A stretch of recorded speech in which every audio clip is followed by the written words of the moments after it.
Hi అండి, చాలా మంచి జోష్లో ఉన్నాను. ముందు ఈ పాట పాడించేసేసుకుందాం. పాట పాడిస్తాను, మీకోసం వినిపిస్తాను. భానుమతి నాకు ఆవహిస్తూ ఉంటుంది, అప్పుడప్పుడు భానుమతి ఆవహిస్తూ ఉంటుంది. కేఎల్ సహాగల్ కూడా ఆవహిస్తూ ఉంటాడండి. సో ఇప్పుడు భానుమతి అయితే ఆవహించింది, గబుక్కన ఇప్పుడు ఆవహించి ఇప్పుడు ఆవిడ దిగిపోవాలంటే నేను ఈ పాట పాడాల్సిందే అనమాట. బాధలన్నీ పాత గాథలై పోనే,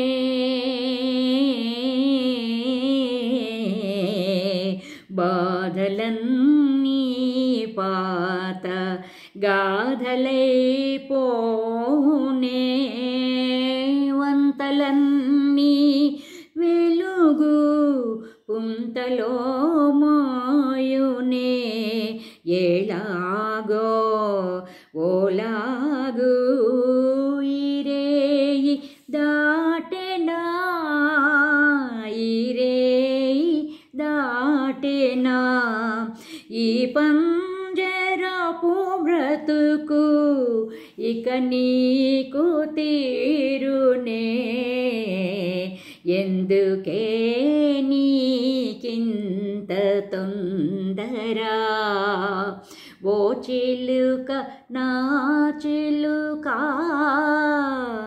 ఓ రామ చిలుక, ఎందుకే నీకింత తొందరా. నాకు చాలా ఇష్టం అండి ఈ పాట. ఖమాస్ రాగం అంటారు ఇది. ఈ ఖమాస్ రాగంలో పాడినవి చాలా చాలా మంచి మంచి పాటలు చాలా ఉన్నాయి ఈ రాగంలో. తర్వాత భానుమతి పాట ఒకటి గృహలక్ష్మిలో ఉంటుంది.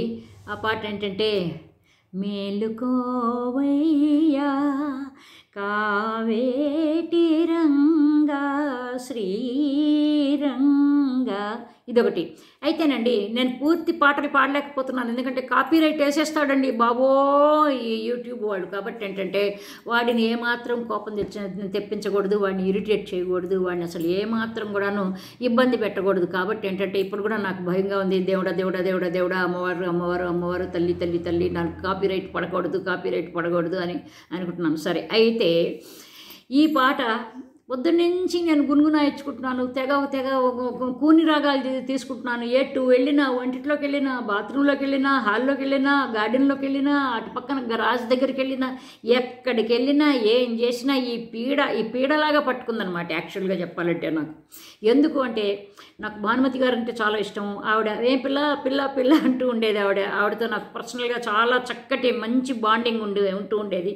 ఆవిడ ఎమ్మడెమ్మడ తిరుగుతూ ఉండేది. ఎందుకంటే నేను హైదరాబాద్ నుంచి వదిలి మెడ్రాస్ వెళ్ళినప్పుడు చాలా చిన్నపిల్లని వెళ్ళిపోయి ఆవిడ నాకు అమ్మలాగా కనిపించింది, మా అమ్మలాగా కనిపించేది. లక్కీగా ఏంటంటే ఆవిడతో నాకు పరిచయం ఏర్పడిన తర్వాత ఇంకా దగ్గరగా మా అమ్మలు చాలా, ఎందుకంటే మా అమ్మది ఆవిడది ఒక రోజు తేడాతో బర్త్ డేట్ అనమాట. మా అమ్మది 6వ తారీఖు సెప్టెంబర్ అయితే ఆవిడది 7వ తారీఖు సెప్టెంబర్, వర్గో అనమాట. అందుకని ఏంటంటే ఆవిడ పట్టు చీరలు, ఆవిడ కుంకుమ బొట్టు, ఆవిడ చక్కటి కట్టు, ఆవిడ చక్కటి నగలేసుకుని చక్కగా ఇంత ముద్దుగా చాలా నాకు బాగా అనిపించేది. నా చేత పాటలు పాడించుకునేది.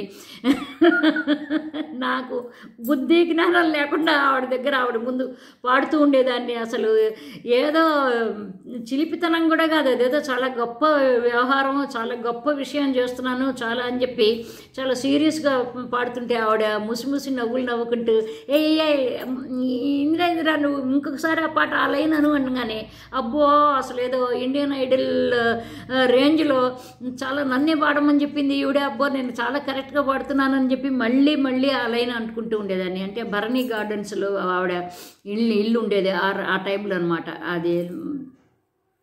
అయితే మనం చాలాసార్లు మాట్లాడుకున్నాం ఆవిడ గురించి. వలసలవాకం అనుకుంటాను వాళ్ళది, అక్కడ వలసలవాకం, అదే సరిగ్గా గుర్తులేదండి, సరిగ్గా భరణి స్టూడియో అంతవరకు. ఎందుకంటే అక్కడ ఆ స్టూడియోలు అన్నీ అయిపోయిన తర్వాత చివరికి వస్తుందన్నమాట, లెఫ్ట్ సైడ్ వస్తూ ఉంటుందన్నమాట అది. అయితే చాలా బాగా బాగా ఇష్టంగా ఉండేది ఆవిడ పాటలు. చాలా ఒక్కొక్కసారి నాకు ఆవిడ పాటలు పాడుకుంటున్నప్పుడు ఏంటంటే మనసంతా ఒక ఆనందంగా, ఒక ఆవేదనంతా తగ్గిపోయి, గుండెంతా తేలికైపోయి, దూది పింజ గాలికి ఎగిరిపోయినట్టుగా అనిపిస్తూ ఉంటుందన్నమాట. అట్లాగే same thing will be there with KL Saigal, Kundanlal Saigal. అతను కూడా అట్లాగే విపరీతమైన టఫ్ సాంగ్స్ పాడుతూ ఉంటాడండి. మే క్యా జాను క్యా జాదు హే, జాదు హే, జాదు హే, ఇట్లాంటి పాటలు అనమాట. అబ్బో చాలా చాలా నన్ను నా ఫ్రెండ్స్ చాలామంది నా చేత పాడించుకుంటూ ఉంటారు. పైగా నన్ను లేడీ కేఎల్ సహగల్ అని కూడా అంటారు. చాలామంది నన్ను భానుమతి అన్నట్టుగాను తెలుగు పాటలకి సహగల్ అంటూ ఉంటారు. ఏది ఏమైనప్పటికీనండి, సంగీతం అంటే నాకు చాలా అంటే చాలా ఇష్టం. నాట్ ఓన్లీ సంగీతం అనమాట, కానీ మంచి విషయాలు, జీవితం, చక్కటి ఆనందమైన విషయాలు, ఆనెస్టీ, న్యాయం, సిన్సియారిటీ, ఆనెస్టీ, చక్కటి మాటలు, చక్కటి ఆనందం, ఇవన్నీ కూడాను. అబద్ధం అనేది నాకు అక్కడ పెద్ద వైట్ బ్లాక్ బోర్డు మీద ఒక నల్లటి మచ్చలాగా కనిపిస్తుంది. ఆ అబద్ధం దూరం వెళ్ళిపోతాను అబద్ధం నుంచి. అందుకని ఇట్లాంటివన్నీ కూడా నాకు చాలా ఇష్టం. కాబట్టి ఏంటంటే నాకు స్వచ్ఛమైన ఒక లేడీ, ఒక తల్లి రూపంగా నేను ఆవిడని భానుమతి గారిలో చూసేదాన్ని. కాబట్టి నాకు అప్పుడప్పుడు ఆవిడ పాటలు అంటే, భానుమతి గారిని కలవటానికి ముందే నేను మంచి పాటలు, ఆవిడ పాటలు గుర్తు చేసుకుని పాడుకుంటూ ఉండేదాన్ని. సంగీతం నేర్చుకోలేదు నేనేమి, నాకు అసలు సంగీతం తెలియదండి. అయితే ఆవిడ్ని చూసిన తర్వాత ఆవిడ నా పాటలు వింటుంటే అబ్బో నేనేదో చాలా మహా గాయనీమణిని అయిపోయాను అని నాకు నేను ఇట్లా జబ్బని నన్ను నేను ప్యాట్ చేసుకుంటూ ఏవో పాటలు ఇంకా ఈసారి వెళ్ళినప్పుడు ఆవిడకి ఇది వినిపించాలి, అది వినిపించాలి అని చెప్పేసి. అఫ్కోర్స్ ఏంటంటే నాకు ఆవిడకి మాత్రము కళ్యాణి రాగం, యమన్ కళ్యాణ్ అంటారు కదా, ఆ కళ్యాణి రాగం మా ఇద్దరికి కూడాను బాండింగ్ అనమాట. మా ఇద్దరికి కామన్ టేస్ట్ ఏంటంటే ఆ కళ్యాణి రాగం అనమాట. అఫ్కోర్స్ ఇప్పుడు ఎందుకే నీకెంత తొందర అంటే ఖమాస్ రాగం అనమాట ఇది. మీకు ఏంటి మరి సంగీతం నేర్చుకోలేదు కదండి అంటే, నేర్చుకోకపోయినా దారులు చాలా ఉంటాయండి తెలుసుకోవటానికి. నేను సంగీతం నేర్చుకోలేదు కానీ సంగీతాన్ని తెలుసుకున్నాను, అర్థం చేసుకున్నాను. కాబట్టి నాకు బాగా తెలుసు ఏ రాగం, ఏ పాట, ఏ రాగం అయింది ఏంటి అనేది చాలా వరకు నేను చెప్పగలుగుతాను. సో ఇంకొక మంచి టాపిక్తో మళ్ళీ కలుద్దాం. బై అండి, love you all by. Thanks నా సద విన్నందుకు, నా పాట విన్నందుకు, నా మాటలు విన్నందుకు. బై అండి, లవ్ యూ ఆల్ బై.